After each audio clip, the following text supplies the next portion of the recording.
Ayun. So, good evening guys. Ngayon po ay Thursday, May 22, 2025 at hindi pa rin tapos yung buhos ng market natin. Lakas na naman ng laglagan ng market laki na lumabas. So, yung bilang ko sa kanya na 1 billion kahapon. So, less than 519.7 million may net sell na naman tayo.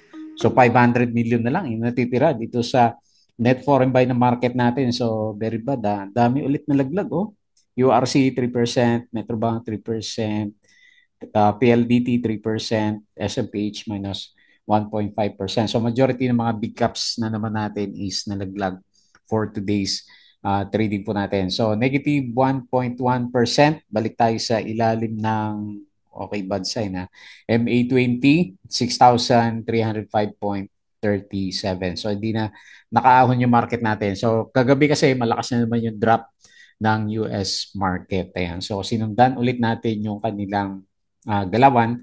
Pero yung crypto namamayagpag nasa 110K na po si Bitcoin natin. So medyo nandun yung mga traders siguro ng mga risk na assets. Ayan. So hopefully bukas mag-bounce na tayo. So si APX na mamayagpag to.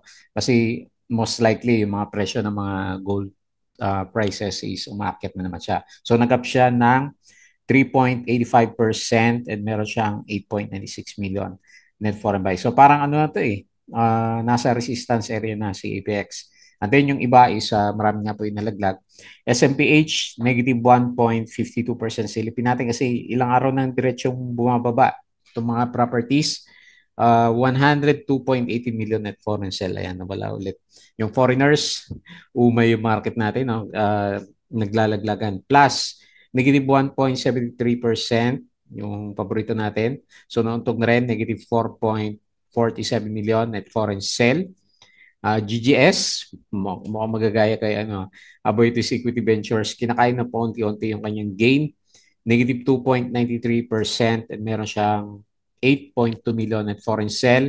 Si PhilWeb, eto nag-up siya, 7.78% and meron siyang 68.3K net foreign sell. Kumuha tayo na representative sa ibang yung dati umakyat na sumabay sa market ngayon na medyo nagbe-breakdown na. Manila Water, and dahil 5% ang drop kanina So Manila Water, negative 5.53% and meron siyang 3.17 million net foreign sell. Okay? So binabawian tayo ng market during this time. Disclaimer guys, sa mga bago sa channel natin, as usual, yung ating review is for education purposes lamang po yan. So wag mong gagamitin to as a reason para mag-buy, sell, or hold ng stocks. Meron po kasing risk na involved sa market and as usual, due diligence na lang po ako ng stocks yung gusto mong bilhin. And then follow mo ako dito sa ating Fluffy Trader na YouTube channel. Subscribe ka lang po para updated ka sa mga reviews natin or kung gusto mo, join ka dito sa trading community natin. Ayan, kumukunti yung members natin kasi ang pangit na naman ng na galaw ng market natin. Check mo na lang yung mga subscribe. Ayan, pangit din na review. Yung ating mga trending stocks. Ayan, so update pa rin tayo kahit na bad yung markets. Company reviews, mga sample trades sa market. Salamat doon sa mga nagko-comments. Pasensya na hindi ko ma-replyan.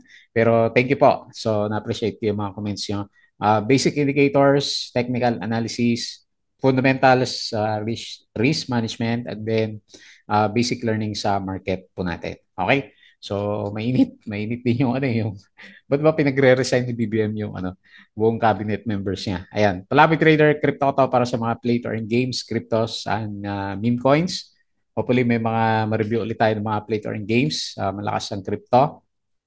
Facebook account, yung ating social media. So check mo lang po para update ka sa mga posts or dito sa Facebook page. Ayan. So check mo lang po. Bodega Peak, yung mga articles natin dito sa local market, cryptos, andyan din. And then dito sa Twitter, so tignan natin yung summary muna dito sa bandang babae.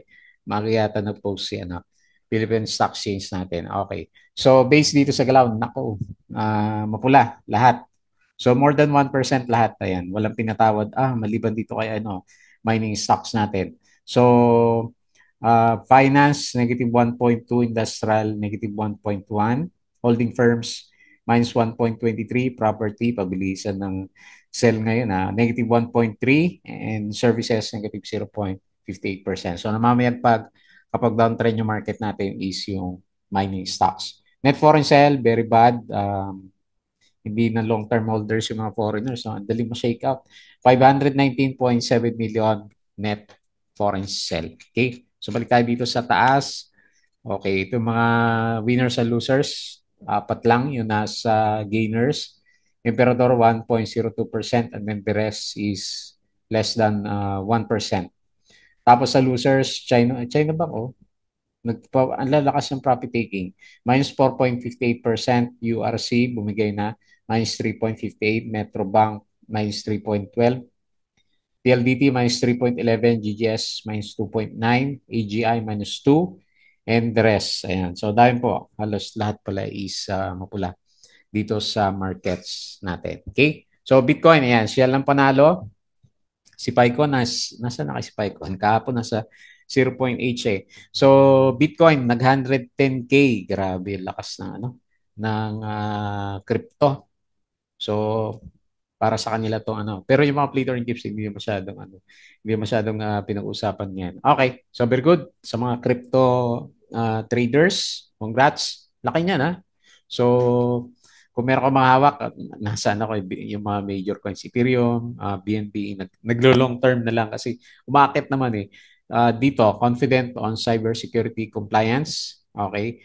Naging mainit kasi si Now dahil may mga Chinese daw dito, sabi ni bilyonaryo. Ayan. So, Sinaw naman is pwedeng maimbestigahan ng US dahil hindi nakakuha ng renewal na kanyang mobile license. HS stocks fall across the region. Ayan. So, majority naman is laglag. Hindi lang sa Philippines. URC, ayan, nag-drop siya ng malaki. Emperador, 1.94%. Tycoon Andrew Tan, the Anderson Group has acquired 666 million worth of Emperador Incorporated shares over 2 days. Meron siyang Okay, so konti na lang, 20.8% yung kanyang public float. APX up rin, so gold up kasi. SMPH completes the 1.7 billion SMX site o city, site trade hall in Pasay. Buyback si Robinsons Retail, Fruit, Costco, and Cebu Pacific. So kanina umaga talaga lahat mapula. Bitcoin, ano bang catalyst ng Bitcoin? Renewed optimism for favorable US regulation. Okay? So BREIT plus 19%, Anto Benguet. BC plus 381%. Taas ang earnings. Aboitiz Equity Ventures gets OPS for 5 billion Iloilo water project. JT Cap Toyota issues voluntary service recall dito. Express confidence the government investigation its foreign employees will confirm its compliance. Alternergy expects to commission 225 megawatts of renewable energy. STI 45% rise in net income. Hindi ko napansin ko umakyat si STI. Security Bank become the first Philippine lender to join IFC Alliance for Green Commercial Banks. And Bitcoin ulit malakas. Ali, residential and investment properties to enhance Ayala Land's profitability. And then, ito yung dalawang kahapon. Bitcoin, okay, so bigla na-expect si Bitcoin. Lopez Holding, trading 84.9% below book value. So, bargain daw siya. Ayala Land sold 43% of Southmont Central inventory. DICT Assistant Renato Paraiso confirms online press briefing that the agency along with attached unit will launch a formal investigation. Ayan, mga kadito natics. Now, Telecom has warned of potential US investigation. So, ito yung sinasabi natin kahapon pa. Okay, Maynilad. So, mabigat. Nagbawas, offering reduced to 45 billion. Offer period, July 3 to 9. Malapit na pala. Listing on July 17. And laglag. So, malakas din yung laglag kahapon sa dito sa US market natin. So hindi lang sa Philippines. Okay? So sumasabay siya sa galawan ng foreign market. Ayan. Ayan. So guys, yung ating Patreon channel, yung mga gusto ng guide sa trading, sa markets, sa Philippines, sali lang po kayo dito. Ha? Check mo na lang. 0.82 si si Picoin natin. Okay. So, okay. Okay, drop pa rin. Naku, mas mababa na yung support natin. Kasi na-break ba yan? O nagre-retest na sa MA 100. So, ibababa natin ibababa yung support.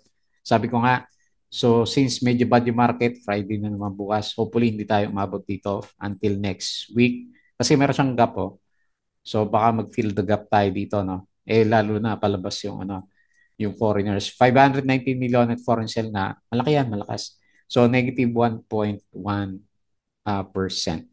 So below RSI 50 na and ayan, meron na rin negative sign yung MACD formation natin. Okay? So, konting ingat muna sa trading sa market. Ayan, hopefully may punda yung mga hawak natin para kahit bumagyo sa PSE is hindi siya masyadong mabusan. Okay, so sa winners, PhilWeb yun ang una dito. So may breakout 7.78% followed by EPX. Ganda ng kandila. 3, so papunta na siya. Baka fill the gap nga din to. No? 3.85%, SSI 3.28, nag-bounce. Sino pa? Pero, nag-bounce si Pero. 2.36, ano ba nangyari sa tender offer? Hindi natuloy, di ba? Okay, next, si ANS. Ano to? Okay, hindi ko masyadong mabasa yung chart, basag-basag. Tapos si 7-Eleven, puro red 1.1%. Okay? So, konti lang yung umakyat, mas marami yung nalaglag. So, ATI, ayun, drop na siya. Pero ito, 7% kasi yung dividends. So, nag-up siya ng 8, nag-drop ng 8%, followed by ARA. Kinain din pala niya yung gain niya kahapon. So, negative 7.02%. Manila Water, pag-usapan natin kasi medyo malakas yung drop niya. Minus 5%. Ang dami nag 5 dito. Si Security Bank, 4.6. Si Merrimart, 3.8%. URC minus 3.58. Sino pa? Metrobank, minus 3%. Yan, no? Grabe lakas ng mga So, takbuhan sila ngayon, no? Shell PH, minus 2.6%. Si Shell nag-ukay pa rin yung pinaka-price action. So, silip tayo ng konti dito sa galawan sa global markets. Ayan, no? So, sinundan na lang natin yung galaw ng US. S&P, negative 1.6. Dow Jones, negative 1.91. And then Nasdaq, negative 1.41. So, mamaya hopefully bounce. S&P futures, 0.14 plus. Dow futures, negative 0.04. Nasdaq futures, positive 0.22%. Ayan. Pero yung European stocks, laglag pa rin siya. So, malakas pa rin yung drop. And then, dito sa Asian stocks, halos lahat naman. Halos lahat po is nalaglag sa Asian markets natin. Walang pagpilian. Crypto lang. Ayan. So, Bitcoin, ayun 4%, 6%. Ang lalaki ng galaw. So, Bitcoin, 110K. Grabe, no? Kung meron kang coins. Yung 1 Bitcoin na mo, no? 5 million pesos na. So, 110K na siya. Ethereum is 2.6. XRP 2.42 and then si BNB is 684. Ayan, taas na rin, no? Sol is 178. So, the rest, ayan, maganda. So, syempre, yung mga meme coins, Shiba 5.86% and then si Dodge plus 6.45%. Okay? So, gumaganda kasi yung parang may regulatory sa US market and then parang ina-accept na siya, di ba? So, tignan natin si pro Bitcoin si Donald Trump. Okay, so pag-usapan natin yung trending stocks. Okay, so unahin ulit natin si APX na mamerpag yung mga mining stocks saglit. Silip lang tayo sa iba. PX, umakyat, si Nickel, drop. Ba't itong mga major natin nag-drop? FNI may shakeout pa kanina eh. Si ABA, mining din. Tama ba? Nakakalimutan ko na kung ano si ABA. Ayan, so APX, siya panalo dito sa mga mining stocks. So nag-up po siya ng 3.85%. So mukhang magre-retest na nga siya dito sa area na to. Tapos may baka fill the gap pa tayo dito. May gap siya dito. So saktong-sakto sa fill niya, fill the gap. And then saka natin makita kung mahuntog na siya diyan sa area na yan. Kung babawi yung yung US market, then expect merong konting pullback dito. Pero pag bukas, ganun pa rin, mahina pa rin yung US market, then expect baka mag-breakout pa tayo dito sa 7.05 level niya o 7 pesos, no? Pinaka next na resistance area. Okay? So lakas, lakas ng galaw niya. So simula na magkaroon siya ng up move, ilang percent na ba to? Ilagay ko dito sa pinakamababa na breakout area is 12% na po siya. So maganda. So nasa recovery stage din yung MACD formation. So 3.85%, sakto siguro ko close niya sa 7, and then 8.96 million net foreign buy. Okay?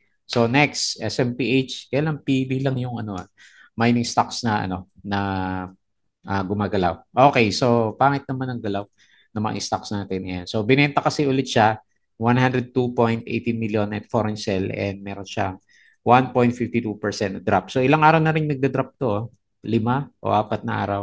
So halos 10% na yung binaba ni SMPH na rin. So lumalabas. So wala pa yung bounce pero ina-assume ko kasi okay naman yung earnings niya. So nasa 11% of first quarter and 13.89% sa annual earnings. So inassume ko na hopefully lang mag-bounce siya dito sa area to. Then meron tayong sideways area na merong range na more than 10%. Ayan. So ganyan na lang muna. Although hindi pa rin nga din tayo optimistic dito, baka may shakeout pa to bago umakyat si SMPH. Kasi hindi pa rin nauubos yung mga bear traders para sa kanya. Kahit na okay na yung lumalabas na earnings natin sa kanya. Wala naman tayo nakitang negative news yung mga nagtatanong. Okay? So tapos yung alaga natin, C+, pullback muna. Napagod na Dow G yung yung galaw natin kahapon. Maliit lang kasi yung galaw niya kahapon eh. Mukha siyang Dow G, no? Ayan, nag-close the gap pala siya. Okay. So, tingnan natin. Hopefully, hindi yan na major pullback. Kasi minsan pag nagpo-pullback to, maabot to sa MA20, no? Ayan. So, pero ilalagay ko na rin para hindi tayo masyadong optimistic. Baka mag-pullback na nga siya kasi medyo pagod na yung tagal ng ilang araw na, no? So, 2 weeks, 3 weeks na diretso above MA9 yung galaw. Pag umakyat, siyempre, panalo tayo, no? Pero nag-expect ako meron siyang short-term pullback pa. So, hanggat di maganda yung galawan ng markets, so baka mag-alis muna to ng mga yung mga madaling ma-shake out. Siyempre, yung mga bagong pasok lang, di ba? Nasa taas kasi. So, negative 1.73% and meron siyang 4.47 million net foreign sell. Ayan, pa-pullback yung RSI and then ganun din yung itsura ng MACD formation. Okay, next. And then yung itong Monday ba to? Oh, Monday na biglang nag-spike na stock natin. So, pa-retest ng mga next na support level natin. Parang kakainin din niya, no? So, nag-drop na siya ng, laki na, 6% na yung drop niya, ni GGS natin. So, bawi nila ng konti sa dividends by May 29. So, next week, yung dividends nitong si GGS. So, above pa rin naman siya RSI 50. So, mukhang may laban pa naman kahit pa paano. Ayan. Tapos yung MACD, hindi pa naman nag-close pero medyo pabalik ko yung price action. So support level 18.6 and then pinaka-resistance is 20.5. So negative, malakas din yan. Negative 2.93% drop and 8.2 million net foreign sell. Next, PhilWeb. Okay, ano ba nangyari dito kay PhilWeb? Nag-spike na. So nakalimutan na yung negative earnings siya dito. Okay, nag-spike na siya, lumabas tuloy, meron siyang breakout sa price action, no? Okay, so hopefully retest ulit dito sa may mga gap din siya, no? Dito sa around 2.3, ganda tuloy ng price action niya, no? Yung RSI above 50 and nagre-recover yung yung itsura ng MACD formation natin. So para sa mga short-term traders, so 7.78% and meron siya 68K net foreign sell. And then lastly, ayan, nasama na yung mga stocks natin na malakas last time. So, grabe yung pullback ni Manila Water natin. Okay. So, talagang binenta siya ng paunti-unti yung yung benta niya. hopefully bounce to bukas. Technical bounce ko mag-recover yung market natin. Worst case scenario, Dow G, retouch dito sa, may konti pa eh, 30 pesos and then bounce. Ayan. Kasi ang tagal na ito sa ano, sa bull side ng market natin. Ngayon lang siya nagkaroon ng ganyan kalaki na drop. Ayan. So tapos 3 million lang yung lumabas na foreigners na nagkatakbuhan na kanina. So negative 5.53%. Okay, pero fundamental okay naman siya. So first quarter 14.88% and then yung annual earnings is 86.87%. Okay, so malakas naman siya. Malakas na profit taking yung nangyari dito sa stock natin. Okay? So dahil diyan bearish yung yung RSI and MACD formation naman niya. Okay? So wala, olas tayo ngayon. From the past 4 days, medyo olas na yung mga hawak natin ng stocks kasi patuloy na net foreign sell yung mga na-observe natin. So sumasaway sila sa galawan ng US stocks naman. Okay? So pag nag-bounce yun, most likely babounce din yung mga stocks natin. Hopefully hindi na umalis yung 500 million na natitira naman sa kanya. Okay po, so yun lang. Bago tayo mag-close, please don't forget to subscribe dito sa ating channel. Join ka sa group guys. Kung gusto mo ng guide, crypto ko to, follow mo na lang Facebook account, Facebook page, Bodega Peak, Twitter, and Patreon sa mga gusto ng guide. Sali lang po kayo. Okay, so yun lang. Maraming salamat. Kita ulit tayo bukas.